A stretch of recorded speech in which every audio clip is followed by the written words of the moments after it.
Military. Have you ever seen someone lose their patience with a drill sergeant? What happened? It happened during week 3 of basic at Fort Benning. Heat index was pushing 100 every day, and everything smelled like sweat, dirt, and wet socks. By that point, the initial fear of the drill sergeants had settled into a constant, tight-chested anxiety. You learned to move before they even barked. You learned not to think, just do. Private Collins was the quiet type. Skinny kid from Minnesota, soft-spoken, always polite, wore thick glasses with those little elastic bands to keep them from falling off. Nobody paid him much attention, which is how he seemed to like it. Kept his bunk squared away, ran slower than most, but never last. Always made it through. We were on the PT field that day, mid-afternoon, doing endless rounds of flutter kicks and mountain climbers under Drill Sergeant Turner. Turner was a different breed. Short guy with a high-pitched voice and a permanent scowl. Took real pleasure in making people cry.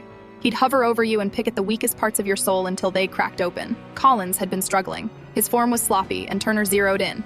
He started slow, just the usual yelling. "Pick those legs up, Private. You call that effort? You look like a dying turtle." Then it turned personal. "What did you do back home? Read poetry? Write in a little diary? Bet you cried when your mama dropped you off." Collins didn't say anything. Just kept doing his kicks, glasses slipping, jaw clenched. Turner squatted next to him, inches from his face. "Maybe we should call your mommy, huh?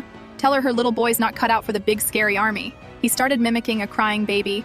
Loud, obnoxious, real showman. Collins stopped, just laid there for a second, staring at the sky. Then he sat up, took off his glasses, and placed them on the ground. He stood up, shaking, red-faced but dead calm, and said, clear as day, "Shut the fuck up, Sergeant." The field went completely still. You could hear breath. Even the birds shut up. Turner's face did something strange, like he couldn't quite believe it. He stepped in close, nose to nose. "What did you just say to me?" Collins didn't flinch. "I said shut the fuck up. I'm tired of you running your mouth." Then he shoved Turner. 2 hands, full force, right in the chest. It wasn't much. Turner barely staggered, but that didn't matter.